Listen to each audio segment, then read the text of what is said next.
আমার কোলাবাড়ির বাবারা আর ডাইনে বামে যাব না, ধারাবাহিক আলোচনা আমি রক্ষা করার চেষ্টা করব।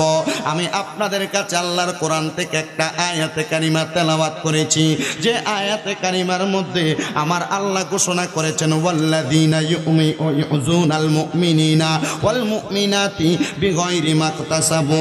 আমার আল্লাহ পাক রব্বুল আলামিন ঘোষণা করে, এবং যাহারা কোনো অন্যায় ছাড়া আল্লাহর কোনো মুমিন বান্দা মুমিন বান্দিকে কষ্ট দেয় ফাকাদ ইহতামালু বুহতানা ওয়া ইসমাম মুবিনা, তারা যেন পাপের বোঝা তাদের মাথার মধ্যে তুলে নেয়। কোলাবাড়ির মুসলমান ও নবীর উম্মতের দল, আল্লাহ পাক রব্বুল আলামিন কেন ঘোষণা করলেন কোনো অন্যায় ছাড়া কোনো মুমিন বান্দা মুমিন বান্দিকে কষ্ট দেয় তারা যেন পাপের বোঝাগুলা তাদের মাথায় তুলে নেয়।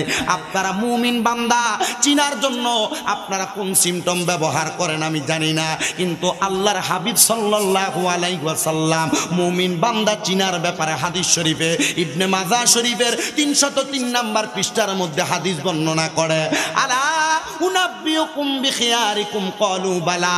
সাহাবায়ে কেরামকে নবী আমার প্রশ্ন করে, আলা উনাব্বিউকুম বিখিয়ারিকুম, আমি নবী কি তোমাদেরকে উত্তম ব্যক্তি সম্পর্কে খবর দিব না? সাহাবায়ে কেরাম এক বাক্যে বলে, ক্বালু বালা ইয়া রাসূলুল্লাহ, হ্যাঁ আপনি আমাদেরকে উত্তম ব্যক্তি সম্পর্কে খবর দেন। নবী আমার বলে, ক্বালা খিয়ারিকুমুল্লাযীনা ইযা যুকিরাল্লাহু আযজা ওয়া জাল্লা, উত্তম ব্যক্তি হলো তারা যাদের চেহারার দিকে তাকাইলে আল্লাহর কথা মনে হয়। ও মুসলমান, কার চেহারার দিকে তাকাইলে আল্লাহর কথা মনে হয় আপনি জানেন না, কিন্তু আল্লাহর হাবিব সাল্লাল্লাহু আলাইহি সাল্লাম ঘোষণা করেছে, আল উলামা ওয়ারাসাতুল আম্বিয়া, উলামায়ে কেরাম নবীদের ওয়ারিস, নবীদের সন্তান সন্ততিকে আপনি দেখেন নাই, কিন্তু আপনার জন্য উলামায়ে কেরাম হলো নবীদের ওয়ারিস। এদের চেহারার দিকে তাকাইবেন, এদের চেহারার দিকে তাকাইলে আল্লাহর কথা মনে হবে, কারণ এদের মাথার তালু থেকে পায়ের তালু পর্যন্ত আল্লাহর হাবিবের সুন্নত দ্বারা সুন্দর করে ঘটিত। মাথার টুপি সুন্নতি, মাথার পাগড়ি সুন্নতি, বা শরীরের পাঞ্জাবি সুন্নতি, মুখের দাড়ি সুন্নতি, শরীরের মধ্যে পায়জামা লুঙ্গি বলেন সুন্নতি। ও মুসলমান, এদেরকে আপনি কষ্ট দিবেন, আঘাত দিবেন, আপনি কোনোদিন কবরে যাওয়ার পর শান্তিতে থাকতে পারবেন না। এবার আসেন বাবাজিরা, বন্ধুরা, আল্লাহর হাবিব সাল্লাল্লাহু আলাইহি ওয়াসাল্লাম এই ব্যাপারে আরো হাদিস শরীফের মধ্যে কি বলেন? নবী আমার বলে, শুনো দুনিয়ার মুসলমানের দলেরা, এই দুনিয়ার জমিনের মধ্যে যারা নবীদের ওয়ারিস উলামায়ে কেরাম আছে, তোমরা তাদের প্রতি এমন নজর করো যেই নজরের কারণে আমার আল্লাহ পাক রব্বুল আলামিন খুশি হয়ে যায়। আপনি উলামায়ে কেরামের দিকে কেমন নজরে তাকান, এটা আপনার বিবেকের কাছে ছেড়ে দিলাম। উলামায়ে কেরামকে আপনি আপনার সন্তানের নজরে তাকাইলে সন্তান হবে, উলামায়ে কেরামকে আপনি আপনার সম্মানের জায়গায় রাখলে সম্মানী হবে, উলামায়ে কেরামকে আপনি যদি আপনার নিজের কদমের কাছে রাখেন এটাই হবে। কিন্তু একটা কথা মনে রাখবেন, কদমের নিচে নামাইতে পারবেন, কিন্তু উলামায়ে কেরামের সম্মান বাড়াইয়া দেয় একজন, জবান খুলে বলেন তিনি কে? শুধু আল্লাহ বাড়ায় না মুসলমান, আল্লাহ বাড়ানোর পরে আপনি জানেন না আপনার তাকদীর উলামায়ে কেরামের তাকদীর দুই রকমের তাকদীর। বলে হুজুর কেন? কারণ উলামায়ে কেরাম কোরআন শিক্ষা গ্রহণ করে তাদের তাকদীর পরিবর্তন করেছে। কারণ আত-তাকদীরু লা ইয়ানতাজিরু, মানুষের তাকদীর কোনোদিন পরিবর্তন হয় না ইল্লা বিদুআ, কিন্তু দোয়ার মাধ্যমে মানুষের তাকদীর পরিবর্তন হয়ে যায়। উলামায়ে কেরামের উপরে আল্লাহ রাসূল দোয়া করে দিয়ে গিয়েছেন। আমি জানতে চাই, পৃথিবীর শ্রেষ্ঠ মানবের মধ্যে নবী মুহাম্মদ মুস্তাফা সাল্লাল্লাহু আলাইহি ওয়াসাল্লাম নবী যদি দোয়া করতে পারে, ওই নবীর উপরে দুনিয়ার কোনো মানুষ দোয়া করতে পারে নাকি? বলেন, আর কি লাগে উলামায়ে কেরামের? ওই উলামায়ে কেরামকে সম্মান করবেন। কোলাবাড়ির মানুষের কপাল ভালো, নসিব ভালো, তকদির ভালো। কোলাবাড়ির জমিনে একটা হাফিজিয়া মাদ্রাসা আছে, মারহাবা নাই জবান খুলে? একটা হাফিজিয়া মাদ্রাসা আছে। এই মাদ্রাসার তালিবুল ইলমরা যখন কোরআন তেলাওয়াত করে, তখন থেকে এলাকার কবরবাসীর কবর আযাব মাপ। আপনারা হাদিস শরীফ জানেন, যেখানে আল্লাহর হাবিব সাল্লাল্লাহু আলাইহি ওয়াসাল্লাম বলেছে কোন এলাকার উপর দিয়ে কোন হক্কানি উলামায়ে কেরাম হেঁটে গেলে 40 দিনের কবর আযাব মাফ। এখানে একটা হাফিজিয়া মাদ্রাসা থাকার কারণে আপনারা তালিবুল ইলম কোরআনের বাগানের পাখিদেরকে এই মাদ্রাসার মধ্যে লালন পালন করতেছেন। আর হেঁটে যাইলে যদি এত সওয়াব, আপনারা চিন্তা করে দেখেন তো, কোরআনের পাখিরা উলামায়ে কেরাম বসবাস করলে না জানি কত সওয়াব। আপনাদের কষ্ট হয় বাবারা? কষ্ট হয় বাবারা? হওয়ার কথা না। কারণ কোরআন, হাদিস, সুন্নাহ, ইজমা, কিয়াস সহ ওলামায়ে কেরাম বলেন, মাদ্রাসা বলেন, এগুলার কথা শুনলে যাদের গায়ে আগুন লাগে আমরা এদেরকে মুমিন মুসলমান মনে করি না, শয়তান মনে করি। কথা বলেন ঠিক কিনা? কারণ আল্লাহর হাবিব সাল্লাল্লাহু আলাইহি সাল্লামের আগমনে বেদার হয়ে গিয়েছিল আবু জাহেল। কোরআনের মূল বাণীগুলার কারণে, কোরআনের সত্য প্রচার করার কারণে মুশরিকরা অবাক হয়ে গেছে। এদের কাছে মনে হয়েছে এটা কেমন জানি। আর আল্লাহ কোরআনের আয়াত নাযিল করে দেয়, হুয়াল্লাযী আরসালা রাসূলাহু বিল হুদা ওয়া দীনিল হাক্কি লিইয়ুযহিরাহু আলাদ দীনি কুল্লিহি ওয়ালাউ কারিহাল। যে কোরআনের এমন একটা নূর দুনিয়ার সমাজে পাঠাইছেন, কোরআনের এমন একটা পাওয়ার মানুষের কাছে পাঠাইছেন, এটা দেখলে কেউ বিআফওয়াহিহিম এদের মুখের ফু দ্বারা বন্ধ করে দিতে চায়, কিন্তু এরা জানে না তারা বন্ধ করে দিতে চায় ওয়ালাউ কারিহাল মুশরিক। বলেন এরা কি? আসেন, এই কোরআনের পাখি যারা, মাদ্রাসার তালিবুল ইলম যারা, ছাত্র যারা, এদের সম্মান কত, এদের তাজিম কত, এরা দোয়া করলে দোয়া কত তাড়াতাড়ি কবুল হয়। আমরা দামেস্কের জমিনে ইরাক এবং দামেস্কের মধ্যবর্তী এক এলাকার আল্লাহ পাকের বন্ধুর জীবনী থেকে ছোট্ট একটা কথা ওয়াকিয়া শুনি, তাহলে বুঝতে পারব। হযরত হুযায়ফা নামক এক আল্লাহ পাক রব্বুল আলামিনের বান্দা, উনি দুনিয়ার জমিনে চলাফেরা করতেন, কিন্তু হুযায়ফা বিবাহ করার পর ওনার একটা সন্তান হয়েছে, এটা বজ্জাত। বলেন সন্তানটা কি ভালো হয়েছে না খারাপ হয়েছে? বজ্জাত। হুযায়ফা আল্লাহর কাছে দোয়া করলেন, আল্লাহ আমার তো কোনো সন্তান নাই, আল্লাহ এই সন্তানের ঘরে যদি কোনো ওয়ারিস বের হয়, আল্লাহ তুমি তাকে একটা আলেম বানাবে, যেন ওই আলেম দোয়া করলে এই সন্তানটাকে আল্লাহ মাফ করে দেয়। তো তার বাবা দোয়া করে দিয়ে গেছেন যেন নাতি যেন ভালো হয়, ছেলে ভালো হয় না। তো হুযায়ফা নামক ব্যক্তি যখন তার বিবাহ বন্ধন হইল, তার আম্মা জান হুযায়ফাকে বলে, বাবা তুমি তো ভালো কোনো কাজ করো না, তোমার বাবা চাইছিলেন তুমি ভালো হবে, তুমি ভালো হতে পারো নাই। আব্বা আমি তোমাকে বলতেছি তুমি নেশা করো, তুমি নেশা করা ছেড়ে দাও। বলে, মা আমার পক্ষে এটা সম্ভব না, নেশা ছাড়া সম্ভব যেখানে আল্লাহ কোরআনুল কারীমের ভিতরে এই নেশাকে। আপনারা বলেন এই নেশা কি করা যাবে না ছাড়তে হবে? রসুল বলেছেন এই নেশা যারা করে, মুখের ভিতরে দুর্গন্ধ নিয়ে চলাফেরা করে, তার সাথে রহমতের ফেরেশতা থাকে। রহমতের ফেরেশতা থাকে। তুমি কোথায় যাও? যাও কই? আচ্ছা যাক, মনে হয় 1 নম্বরের চাপ দিচ্ছে। মাহফিলে বসলে 1 নাম্বার চাপ দেয়, 2 নাম্বার চাপ দেয়। তা আমি একদিন একটা জিজ্ঞাসা করলাম, গভীর রাতে যখন মাঘ মাসের শীত আরম্ভ হয়, তখন তোমার প্রস্রাবে ধরলে ঘুম থেকে কি কাঁথা সরাইয়া কম্বল সরাই ওঠো? কয় না হুজুর, চাপ দিয়ে ধরে বসে থাকে। কোরআনের বাগানে আসলে অন্তর বসতে চায় না, কারণ শয়তান ওয়াসওয়াসা দিয়ে কোরআনের বাগান থেকে উঠাই নিয়ে যায়। কথা বলেন ঠিক না বেঠিক? এর মা বারবার বলছে, বাবা বিবাহ করছো তো, বউ তোমাকে আদর যত্ন করবে। বাবা তুমি ঠিক আছে, এখানে থাকা অবস্থায় সুন্দরী চলাফেরা করছো, কিন্তু নেশাটা ছেড়ে দাও, বউয়ের কাছে তুমি ভালো থাকবা। মা আমার সব সম্ভব, নেশা না করলে আমার মাথা ঠিক থাকে না। নেশা না করলে মাথা ঠিক থাকে। আমি সিলেটের শায়েস্তাগঞ্জে 2019 সালে আপনাদের দোয়ায় আমি 2017 সাল থেকে ওয়াজ করি। আমি ওয়াজ করি না, আমার দিয়ে মানুষ করায়। আমি কিন্তু এখানে যে উলামায়ে কেরাম আছেন ওনাদের থেকে অযোগ্য, কিন্তু আল্লাহ আমাকে দিয়ে বলায়, আল্লাহ আমাকে দিয়ে করায়, মানুষ আমার জন্য দোয়া করে। আপনারা দোয়া করবেন না ইনশাআল্লাহ? গতকালকে রাত্রে সিলেটে 2টি মাহফিল করা হয়েছে, ওখান থেকে রাত্র রেস্ট করে আমি আজকে দিনের 2:30টায় আপনাদের উদ্দেশ্যে রওনা দিয়েছি। খুব কষ্ট হয়েছে, গাজীপুরে এসেই অনেকক্ষণ জ্যামে থাকা লাগছে। কিছু করার নাই, দাওয়াত করেছেন, না আসলে আল্লাহর কাছে জবাব দিতে হবে, আপনাদের কাছে জবাব দিতে হবে। আগে আপনাদের দুনিয়াতে জবাব, কবরে গেলে আল্লাহর কাছে জবাব। মাইর তো মাইর এমনি মারবে না, শুকনা কোনো বাঁশ দিয়ে বাইরে তো না, কাঁচা বাঁশের গোড়া দিয়ে বাড়ি দিবে। কথা বলেন ঠিক কিনা? কারণ এ বাঁশেগুলো শুকনা বাঁশেগুলো দিয়ে বাড়ি দিলে আমার হাড্ডি আরো শক্ত, এ বাঁশ ভেঙে দেবো। কিন্তু কাঁচা বাঁশের যে গোড়াটা, গিরাগুলা কাছাকাছি থাকে তো বাড়ি দিলে হাড্ডিটা সব গুঁড়ো হয়ে যাবে। তা আমি সিলেটের শায়েস্তাগঞ্জে 2019 সালে ট্রেনে মাহফিল করতে গেছি। যাওয়ার পর হঠাৎ করে চিন্তা করলাম, এত দূর থেকে আসছি, একটু গোসল করি। রেল স্টেশনের পাশে সুন্দর গোসলখানা, তো গোসল করে বের হয়ে আইসা আবার একটু ওয়াশরুমে চাপ দেওয়াতে আমি আবার গেছি। কিন্তু আমার আগে এই বাথরুমের ভিতরে এক ভদ্রলোক গেছে, যিনি বাথরুমে বসে বসে সিগারেট খাইছে। আমি আমার হাজত ছেড়ে বের হয়ে আইসা দেখলাম ওই ভদ্রলোক ফোনে কথা বলে। চিন্তা করলাম, উনি যেহেতু বাথরুমে এই সিগারেটই খাইতে পারছে, একটু ওনার সাথে কথা বলে দেখি উনি এই সিগারেট খাইয়া কি শান্তি পায়। আমি জিজ্ঞাসা করলাম, আসসালামু আলাইকুম। ওয়ালাইকুম সালাম, হুজুর কেমন আছেন? খুব সুন্দর উত্তর দিয়েছে, কিন্তু মুখের থেকে গুয়ের সাইডে দুর্গন্ধ বের হয়েছে, কারণ উনি সিগারেট খাইছে। আমি জিজ্ঞাসা করলাম, বাবা আপনি কি ওয়াশরুমে গিয়ে সিগারেট খাইছেন? বলে, হ্যাঁ হুজুর খাইছি। বললো, বাবা আপনাকে যদি 1 লোকমা ভাত বলা হয় বা ওয়াশরুমে যায় খাওয়ার জন্য, আপনি কি খাইবেন? হুজুর কি বলেন, এটা ভাত কিভাবে খায়? কিন্তু এটা সিগারেট কিভাবে খান? লোকটা খুব লজ্জিত হইলেন, খুব শরম পাইলেন। হুজুর আপনি আমাকে ডাইরেক্ট এভাবে শরম দিলেন। আমি বলছি, আপনি তো ডাইরেক্টই খাইলেন। এবার একটা হাদিস শরীফ শুনেন, নবীজি বলছে যদি তোমরা দুনিয়াতে সরাসরি জাহান্নামী দেখতে চাও, যাদের মুখের ভিতরে আগুন দেখবা মনে করবা তারাই জাহান্নামী। যাদের মুখে আগুন দেখবা তারা কি? যাদের মুখে আগুন দেখবা তারা কি? আপনারা এবার হিসাব মিলিয়ে দেখেন, আমি বলবো না দুনিয়াতে কাদের মুখে আগুন খায়, নাম বলার দরকার নেই, মনে মনে হিসাব মিলিয়ে দেখেন। আপনারা বলেন এই সিগারেট কি খাওয়া যাবে? আবার মাঝে মাঝে বড় বড় মৌলবী সাহেবের মতো মোটা মোটা লম্বা লম্বা ব্যক্তি সিগারেট খায় তো খায়, আবার এসে ফতুয়া দেয় এটা কি হারাম নাকি এটা মাকরুহে তাহরিমি। এ ব্যাককলে জানে না মাকরুহে তাহরিমি মানে হারাম। মাকরু দুই প্রকার, একটা মাকরুহে তানজিহি, একটা মাকরুহে তাহরিমি। চিংড়ি মাছ খাই না আমরা, এটা খাওয়া যায়, উপকারে আসে। পেঁয়াজ খাই না, এটা মাকরুহে তানজিহি, খাওয়া যায়, উপকারে আসে। তবে পেঁয়াজ খাইলেও মুখে যদি দুর্গন্ধ থাকে নামাজ মাকরু হয়ে যায়, ঠিক আছে না? আমরা এগুলা জানার দরকার, বোঝার দরকার। পেছনে যে মা বোনেরা কথা বলছেন, আল্লাহর রাস্তায় আপনি কথা বলবেন না, কারণ একজন মহিলার কথা যদি কোনো পরপুরুষ শোনে ওই মহিলা জান্নাতে যাওয়া বন্ধ হয়, কারণ আওয়াজ শোনা হারাম। আপনাদের কোনো কষ্ট হচ্ছে বাবা?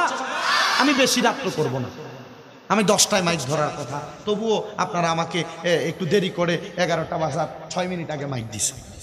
তবু আমি চেষ্টা করেছি আপনাদেরকে নিয়ে কথা বলতে। মাশাআল্লাহ এমপি সাহেব হুজুর আইসা উনি আবার 6 মিনিট কথা বলে গেছে। তবু আমি চেষ্টা করব ওই সময়টা আপনাদেরকে ভর্তুকি দেওয়ার জন্য। আপনাদের কি কোনো কষ্ট হবে? আলহামদুলিল্লাহ না, সারা রাত হবে না, কারণ ফজরের নামাজও পড়া লাগবে। আল্লাহ যেন আমাদের সবাইকে এই ওয়াজ শোনার পর এই ওয়াজটাকে আমলি জিন্দেগিতে বাস্তবায়ন করার তৌফিক দান করে পড়ে আল্লাহুম্মা আমিন। কষ্ট হচ্ছে? আচ্ছা, ওয়াজের খানে ছিলাম, মা ডাক দিয়ে বলতেছে বাবা নেশা করিও না, বউ আদর যত্ন করবেন। বউ আদর যত্ন, মা খালি আল্লাহর দরবার দোয়া করে, আল্লাহ আপনি আমার ছেলেটাকে একটা নেক ছেলে বানান, কিন্তু ছেলে নেশা। কিন্তু ওই মা যখন এই দোয়াগুলা করে, আপনারা বলেন মা বাবা দোয়া করলে আল্লাহ দোয়া কবুল করে কি করে না? ওই মা আল্লাহর দরবারে সব সময় রাত্রে দোয়া করে কখন? وَمِنَ اللَّيْلِ فَتَهَجَّدْ بِهِ نَافِلَةً لَكَ عَسَى أَن يَبْعَثَكَ رَبُّكَ مَقَامًا مَحْمُودًا।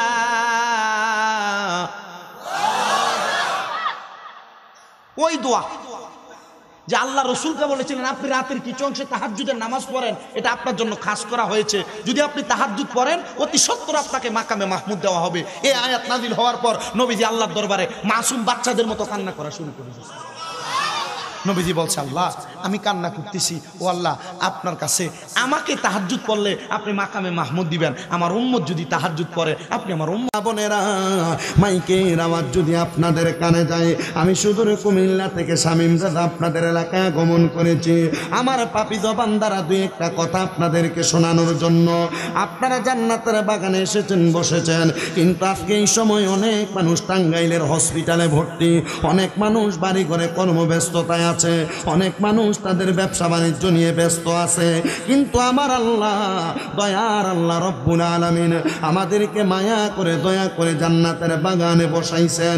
এই জান্নাতের বাগানে আসতে পেরে বসতে পেরে আমরা সবাই খুশি। একটা মানুষও বেতন না, আসার বসার ক্ষমতা একজন দিয়েছেন, ধরে বলেন তিনি কে? ওই আল্লাহকে ডান হাত তুলে একটা বার ডাক দিয়ে বলেন আল্লাহ, মুহাব্বতের আওয়াজে বলেন আল্লাহ, দুইটা হাত তুলে পড়েন ইয়া রাসূলুল্লাহ, আরো মায়ার সুরে পড়েন না ইয়া ওলি আল্লাহ। বন্ধুরা রে আমার জবানের মালিক আল্লাহ, হায়াতের মালিক আল্লাহ, আমাদের প্রত্যেকটা বস্তু এবং প্রত্যেকটা জিনিস যা আমরা দেখতে পাই সকল কিছুর মালিক হইলেন আল্লাহ। ওই আল্লাহর দেওয়া জবান নিয়ে এই জান্নাতের বাগানে যারা বসলেন, আমরা ওই আল্লাহ পাক রব্বুল আলামিনের কালামে হাকিম কোরআন শরীফ থেকে আমরা একটু তেলাওয়াত করব। ও বন্ধু, তেলাওয়াত করলে কারোর মনে কষ্ট লাগার কথা নয়, কারণ এই খোলাবাড়ি নূরানি কিন্ডারগার্টেন এবং এই হাফিজিয়া মাদ্রাসার উদ্যোগে 25তম মাহফিল, 1তম মাহফিল হইলে মনটারে বুঝাইতাম। আজকে 25 বছর একটানা মাহফিলটা হচ্ছে রে বাবারা। এই মাহফিল আপনারা কেউ কেউ মনে করতে পারেন বছর বছর আপনাদের এলাকায় ইন্তেজাম করা হয়, আপনারা মাহফিল করলে খুশি হন, মেহমান দাওয়াত দেন, বাড়ি ঘরের মধ্যে কত আনন্দ ফুর্তি করেন, কিন্তু আপনাদের চাইতে আরো বেশি খুশি হয় এই এলাকার কবরবাসীরা। ও আমার কোলাবাড়ি এলাকার মা বোনেরা, মনোযোগ দিয়ে আলোচনা শ্রবণ করবেন। এই মাহফিল মাহফিলের ইন্তজাম যখন করা হয়ে গেল, এলাকার কবরবাসী রুহগুলাকে আমার আল্লাহ উন্মুক্ত করে দিয়েছেন। ওই কবরবাসী রুহগুলা মাহফিলের ডাইনে বামে সামনে পেছনে ঘোরাফেরা করে। আপনাদের যাদের মা নাই, আপনাদের যাদের বাবা নাই, আত্মীয় স্বজন অন্ধকার কবরে, এদের রুহগুলা আজকে ডাইনে বামে ঘোরাফেরা করতেছে। হাদিস শরীফের মধ্যে হযরতে আনাস ইবনে মালিক রাদিয়াল্লাহু তাআলা আনহু বলতেছেন, ওই কবরবাসী রুহগুলা দুনিয়া থেকে যখন কবরে ফিরে যায়, কেউ দেখে তাদের কবরে আযাব হইতেছে, আবার কেউ দেখে তাদের কবরে নাজাত পেয়ে গেছে। কবরবাসী জিজ্ঞাসিত করে, আল্লাহ গো, একজনের কবরে আযাব আর একজনের কবরে নাজাত দেখা যায়, রব্বুল আলামিন আল্লাহ কেন এমন অবস্থা? বলে ওই ব্যক্তি যার কবরের মধ্যে নাজাত দেওয়া হয়েছে, ওই ব্যক্তির কবরে নাজাত দেওয়ার কারণ হইল একটা, দুনিয়ার জমিনের মধ্যে সে একজন ভালো ওয়ারিসদার রেখে এসেছে, যে দুনিয়াতে নামাজ পড়ে, যে দুনিয়াতে ইবাদত করে, যে দুনিয়াতে কোরআন তেলাওয়াত করে, ওই ইবাদত করনেওয়ালা ওয়ারিসটা দুনিয়ার জমিনে খোলা বাড়িতে জান্নাতের বাগানে দোয়া করার কারণে আজকে তার ওয়ারিসদার কবরের মধ্যে নাজাত পেয়ে গেছে। আর যাদের কবরে আযাব, এরা জিজ্ঞাসা করবে, আল্লাহ গো, ও দয়াল আল্লাহ, আমাদের কবরের আযাব কেন মাফ করা হয় না? বলে তুমি দুনিয়াতে এমন একজন ওয়ারিসদার রেখে আসো নাই, যে ওয়ারিসদার তোমার জন্য দোয়া করবে। আজকে আপনারা যারা বসলেন, আপনাদের আওলাদরা কবরের মধ্যে বড় শান্তিতে আছেন। আপনারা যাদের সন্তানদেরকে আজকে মাদ্রাসার মধ্যে পড়াচ্ছেন, আপনাদের আওলাদরা কবরের মধ্যে শান্তিতে আছে। ও বাবাজিরা, বন্ধুরা, আমরা সবাই ইন্তেকালের পরে কবরে শান্তিতে থাকতে চাই। আসেন কেউ জবানটা বন্ধ না রাইখা আল্লাহর কোরআনটা মুহাব্বতের আওয়াজে তেলাওয়াত করলে কি কষ্ট হবে বাবারা? না না, কষ্ট হবে না। আব্দুল্লাহ ইবনে আব্বাস রাদিয়াল্লাহু তাআলা আনহু হাদিস বর্ণনা করে, এবং তাফসীর ইবনে আব্বাসের মধ্যে সুন্দর একটা বর্ণনা, যেই ব্যক্তি দৈনিক একবার সামান্য পরিমাণ কোরআনুল কারীমের তেলাওয়াত করবে, আমার আল্লাহ তার হায়াত বাড়ায় দিবে। হায়াত, জবান খুলে জোরে জোরে বলেন সুবহানাল্লাহ। আপনারা বলেন, কোরআন তেলাওয়াত করলে হায়াত বাড়িয়ে দেন কি? মহাব্বতে কে আসবে? আরো আসবে। যারা এখনো দোকানে বুট বাদাম খাচ্ছেন, ইনশাল্লাহ চলে আসবেন। আপনারা বলেন, ওই আল্লাহর কোরআনের আওয়াজ, কোরআনের ওয়াজ শুনতে আমাদের ভালো লাগে না খারাপ লাগে? মহাব্বতে আমরা আজকের জান্নাতের বাগানে বসেছি। আমি শুধু একবার বললাম, কোরআন তেলাওয়াত করলে হায়াত বাড়িয়ে দেওয়া হয়, কোরআন তেলাওয়াত করলে আরো 9টা নিয়ামত দেওয়া হয়, সর্বমোট 10টা নিয়ামত কোরআন তেলাওয়াতকারী বান্দার পাওয়া যায়, কোরআন তেলাওয়াতকারী বান্দা পায়। আজকে এই কোলাবাড়ি হাফিজিয়া মাদ্রাসার বাচ্চারা যে কোরআন তেলাওয়াত করে, আপনারা, এটা তো একটা কোলাবাড়ি মাদ্রাসা, আমার আপনাদের দোয়ার বরকতে কুমিল্লা শহরে 6টা মাদ্রাসা চলে। আপনারা দোয়া করবেন না আমার জন্য? হুজুর দেখতে ছোট দেখা যায়, হুজুরের এখনো দাড়ি ওঠে নাই, মোটামুটি দেখলে ছোকরালে একবারে নর্মালি আপনাদের কারো ছেলের মতো, নাতির মতো, কারো সমবয়সী মনে হচ্ছে, কিন্তু আপনাদের দোয়া এই 6টা মাদ্রাসা যখন পরিচালনা করি, আমরা গেলেই কলিজা শান্তি হয়ে যায়। কারণ বাচ্চারা যখন কোরআন তেলাওয়াত করে, এদের কোরআন তেলাওয়াতের ধ্বনি যখন আমাদের কানে লাগে, আমাদের অন্তর শান্তি হয়। আমি আমার ছোট একটা যে মাদ্রাসা গত অক্টোবরের 1 তারিখ উদ্বোধন করেছি, ওই মাদ্রাসায় 1 দিন 2 দিন 3 দিন আমি রাত্রে মাহফিল করে যাওয়ার সময় তাকিয়ে দেখি, রাত্র 3:30টার সময় মাদ্রাসায় লাইটের আলো জ্বলে। একদিন হুজুরকে জিজ্ঞাসা করলাম, হুজুর লাইটের আলো কেন জ্বলে? রাত্র মাত্র 3:30, ফজরের আজান দিবে 4:15 অথবা 4:30টায়। হুজুর কেন এত রাত্রবেলা লাইটের আলো জ্বলে? হুজুর, আমার এই ছাত্রগুলা 3:30টায় ঘুম থেকে উঠে আল্লাহ পাক রব্বুল আলামিনের দরবারে তাহাজ্জুদের নামাজ পড়ে দোয়া করে। আমি দেখেছি আমার পূর্বে আজকের মাহফিলে যিনি সম্মানিত দ্বিতীয় বক্তা, আমার ওস্তাদ সমতুল্য আলহাজ হযরত মাওলানা আব্দুর রশিদ সাহেব হুজুর, কালেকশন করার সময় আপনাদের কাছে 500, 1000, 100 করে চাইয়া নিতে হয়েছে। আরে কষ্ট করে মাদ্রাসার জন্য চাইতে হবে কেন? এই উপর থেকে যদি আল্লাহ আপনার অন্তরে আলাদা একটা এলান জারি করে দেয়, আপনার কাছে চাইতে হবে না। আপনি 500 কামাই করলে এখান থেকে 100 এমনি মাদ্রাসায় দিয়ে দিবেন, ঠিক না?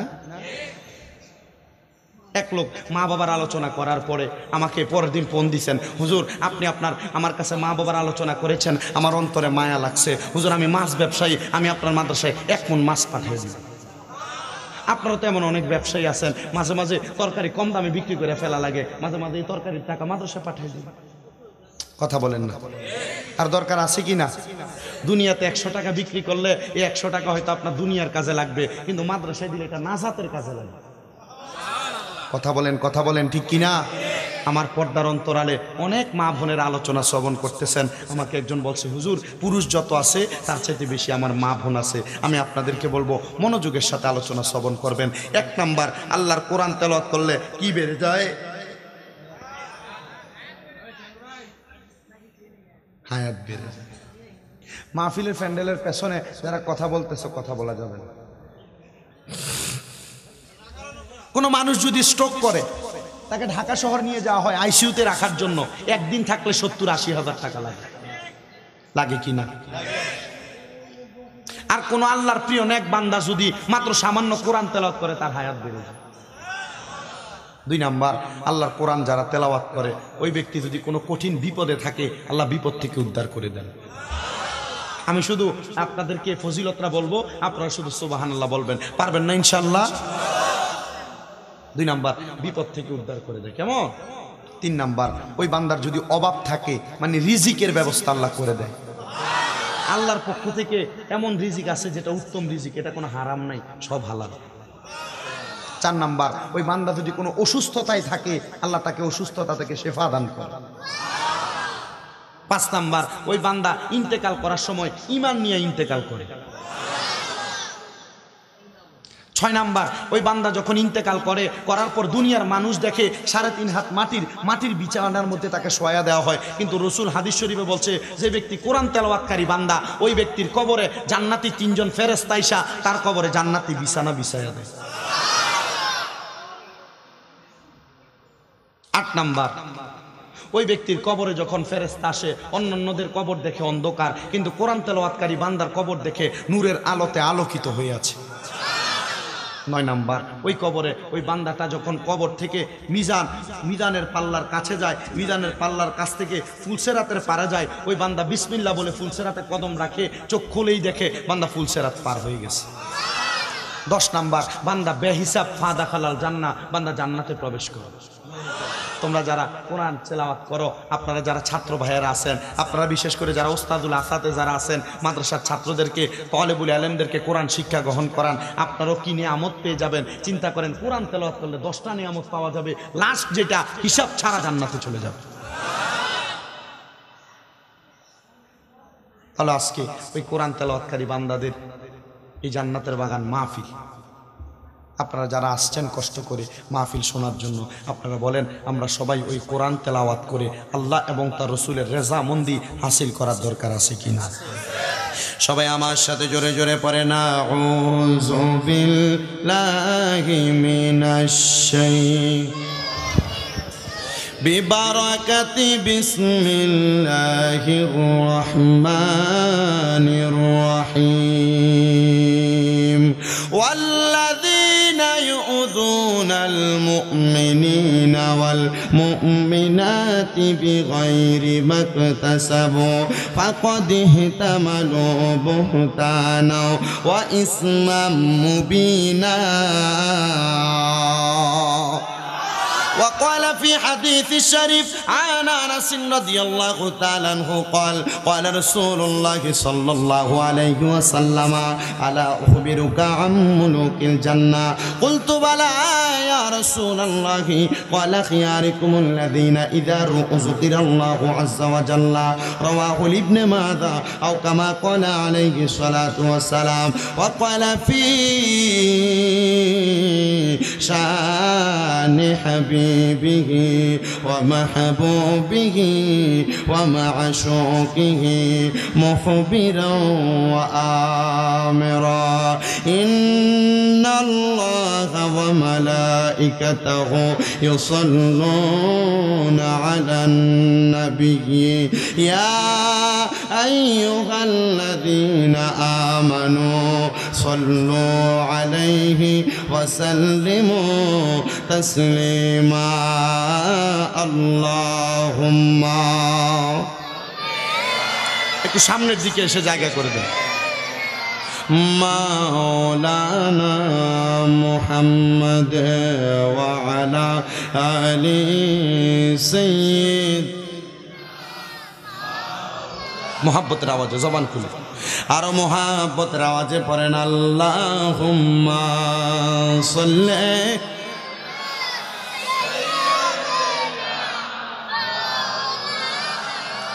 محمد وعلى آله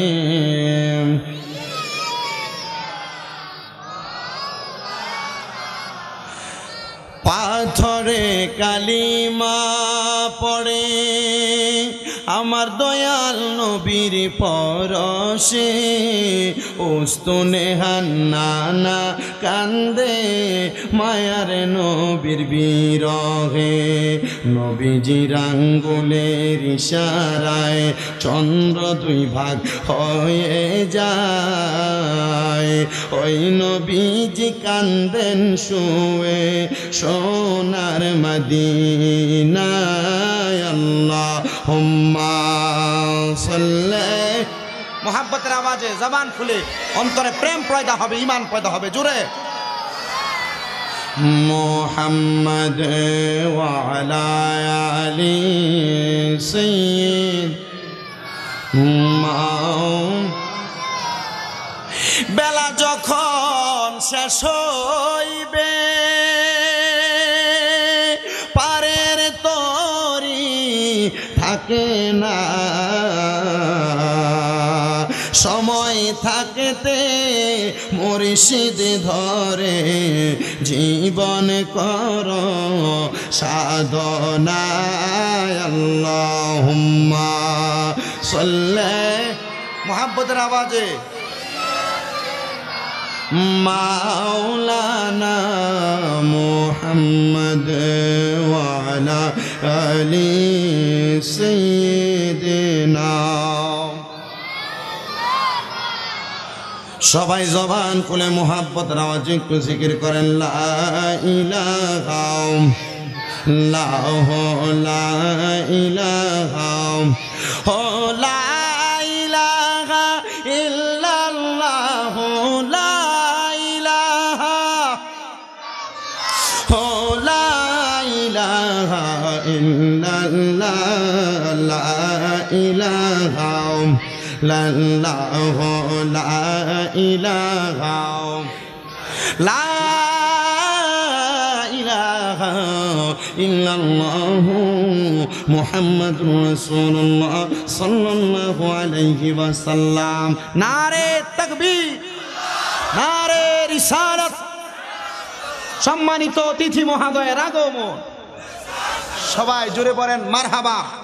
আমরা দেখতে পাচ্ছি আজকের মাহফিলের যিনি সম্মানিত প্রধান অতিথি, আপনাদের টাঙ্গাইল 5 আসনের সম্মানিত মাননীয় সংসদ সদস্য আলহাজ মোহাম্মদ সানোয়ার হোসেন সাহেব, উনি এসে উপস্থিত হয়েছেন। আল্লাহ যেন ওনার হায়াতের মধ্যে হায়াতে খিজির দান করেন, সবাই পড়ি আল্লাহুম্মা আমিন। ওনারা উপস্থিত হয়েছেন, আপনারা খুশি না বেজার? আল্লাহ ওনার হায়াতে বরকত দিলে আপনাদের লাভ হবে না লস হবে? তো লাভ যদি হয় তাহলে হায়াতের কথা বলাতে আপনারা আস্তে আমিন বলছেন কেন? ওনাদের হায়াতে বরকত দিলে আপনারা সবার থেকে কালেকশন করে যে টাকা পাইছেন এমপি সাহেব চাইলে একাই এই টাকা দিয়ে দিতে পারে। কথা বলেন না, ঠিক কিনা? তাহলে ওনার হায়াতে বরকত আল্লাহ দিক, আপনারা চান কি চান না? আল্লাহ যেন ওনার হায়াতে বরকত দান করে, জোরে পড়ে না আমিন। যেন দেশের দশের খেদমত করতে পারে, জোরে পড়ে না আমিন। মাশাআল্লাহ, টাঙ্গাইলের ওই প্রান্ত থেকে এই প্রান্ত পর্যন্ত যারা পথ আসছি পুরাটাই রাস্তা ভালো পাইছি, মোটামুটি আসতে সামনে দেখছি কাজ চলে, এখান দিয়ে ফুলের মাথায় একটু মাঙ্গা সেটা হয়ে যাবে যতটুকু বোঝা গেছে। আমাদের এমপি মহোদয় আসছেন, দোয়া করবেন তো ইনশাল্লাহ ওনাদের জন্য। আমরা এমপি মহোদয়ের কাছে অন্য কোনো কিছু চাই না, এটা একটা দ্বীনি শিক্ষা প্রতিষ্ঠান, আমাদের এই প্রতিষ্ঠানের দিকে আপনি একটু খাস করে নেক নজর দিবেন, ইনশাল্লাহ আমাদের কলিজা ঠান্ডা হবে, ঠিক কিনা? কারণ এই এলাকার মানুষ জানে, কারণ এই মাদ্রাসার মধ্য থেকে সারা বিশ্বের মানুষের জন্য দোয়া করা হয়, সারা দেশের মানুষের জন্য দোয়া করা হয়। এই মাদ্রাসাগুলোর মধ্য থেকে তালেবুল আলেমরা যখন কোরআন তেলাওয়াত করে দোয়া করে, আল্লাহ আমাদের দেশের জন্য যারা কষ্ট করে আপনি তাদেরকে কবুল করেন। দোয়া করে কি করে না? বলেন না, দোয়া করে কি করে না? আল্লাহ যেন ওনাদেরকে কবুল করে, দেশের খেদমত করার তৌফিক দান করে, সবাই পড়েন আমিন। কথা বলেন, অসুবিধা নেই না? কোনো অসুবিধা নেই, কোনো অসুবিধা, কথা বলেন। রাত্রি অনেক হয়ে গেছে, আমাদের প্রোগ্রাম বক্তা এই বছর আরম্ভ করলে এর মাঝে আমাদের এমপি মহোদয় আছে। সবাই পড়েন অনেক দূরে মদিনা, আমরা কেমনে যাব জানি না, দয়াল আল্লাহ দয়া করেন, দয়া রেন নসিবি করেন মদিনা লা ইলাহা হায়রে নামাজে রোজা চাই রহনা সবাই মা বাবার খেদমত চাই রহনা বলেন নামাজ রোজা চাই রহনা সবাই মা বাবার খেদমত চাই রহনা আমার নবীর দরুদ বইল না আমার নবীর আমার নবীও তোমায় ভুলবে না লা ইলাহা ইল্লাল্লাহু লা ইলাহা ইলাহা ইল্লাল্লাহু মুহাম্মাদুর রাসূলুল্লাহ সাল্লাল্লাহু আলাইহি ওয়াসাল্লাম।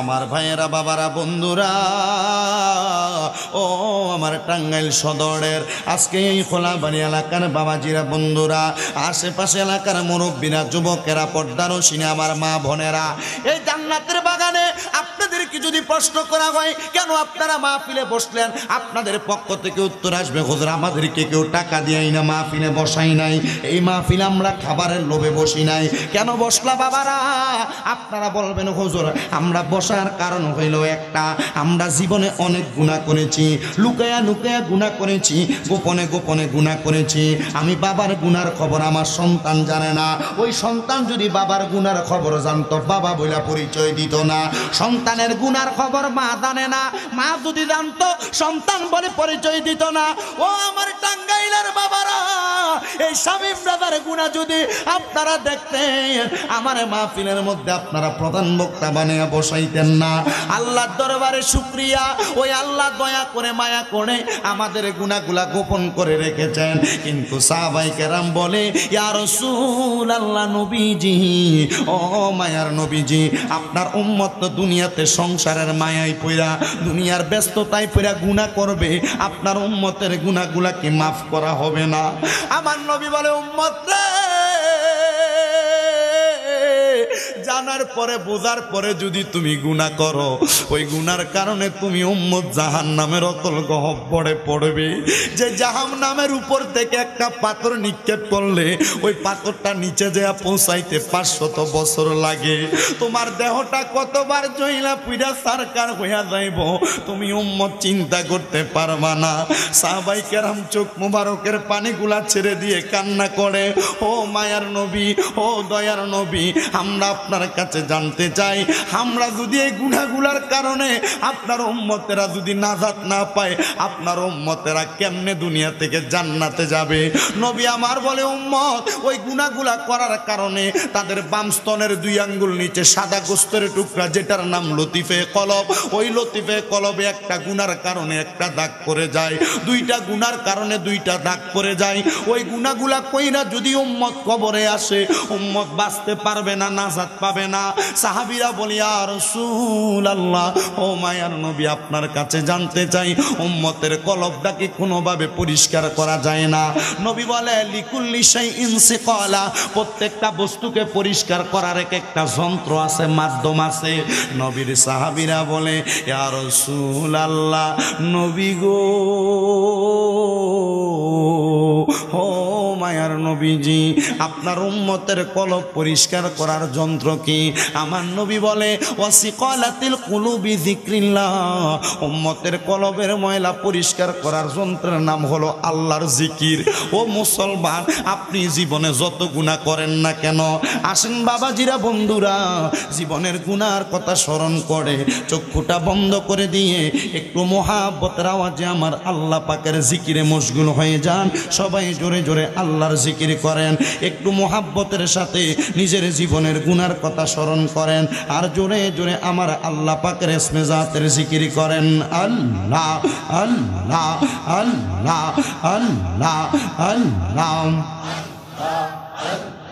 আল্লাহ আল্লাহ জিকির কর জিকির কর জিকির কর মুমিন গণ জিকির কর মুমিন গণ জিকিরেতে মাওলা রাজি আর রাজি নবী গণ মাশাআল্লাহ আল্লাহ আল্লাহ জিকির কর জিকির কর জিকির কর মুমিন গণ জিকির কর মুমিন গণ জিকিরেতে মাওলা রাজি আর রাজি নবী গণ মারহাবা।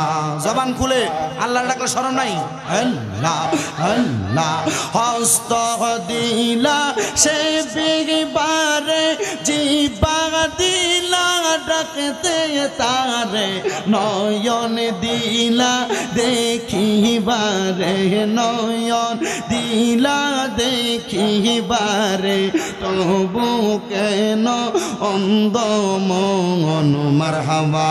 আল্লাহ আল্লাহ আল্লাহ নবীর প্রেমে পাগল হইলে আমার নবীর প্রেমে পাগল হইলে আল্লাহ তাআলা খুশি নবীর দরুদ পড় দিবানিশি মাশাআল্লাহ আল্লাহ আল্লাহ নবীর প্রেমে পাগল হইলে গো